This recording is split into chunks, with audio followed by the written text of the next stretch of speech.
आपल्या घरामध्ये लहान मुलं अभ्यास करत नाहीत किंवा त्यांना अभ्यास करावं वाटत नाही. आपल्या बाबतीत सुद्धा बऱ्याच वेळेला असं होतं की आपल्याला नवीन काही गोष्टी शिकाव्या वाटत नाहीत. आपल्याला हिरवा रंग बघितला की बऱ्याच वेळेला चिडचिड होते, आपला मूड डाऊन होतो. असं बऱ्याच वेळेला ह्या गोष्टी बघायला मिळतात. लहान मुलं घरामध्ये चिडचिड करतात. जे आपण स्वयंपाक करतो त्याला लहान मुलं नावं ठेवतात.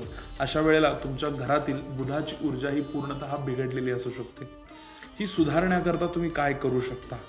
त्याचा छोटा उपाय तो म्हणजे असा आहे की तुमच्या घरामधलं जे पुस्तकांचं रॅक असेल, तुमच्या घरामधली जी अभ्यासाची बसायची खोली असेल, तुमच्या मुलांचा अभ्यासाचं बसायचं जे टेबल असेल, स्टडी टेबल असेल, छोटा कॉट असेल ज्याच्यामध्ये बऱ्याच वर्षापासून आपण पुस्तकं भरून ठेवलेली आहेत, अशी सर्व ही पुस्तकं काढून स्वच्छ करणे, स्टडी टेबल स्वच्छ करणे, लहान मुलांना ह्या गोष्टी करायला लावणे, आपली स्टडी रूम स्वच्छ झाडून काढणे, पुसून काढणे, ह्या सर्वही गोष्टी आपण महिन्यातून 2 ते 3 वेळा जर केल्या तर तुमच्या घरामधली बुधाची ऊर्जा नेक्स्ट लेवलला वाढून त्याचे परिणाम तुम्हाला अत्यंत शुभकारी बघायला मिळतील.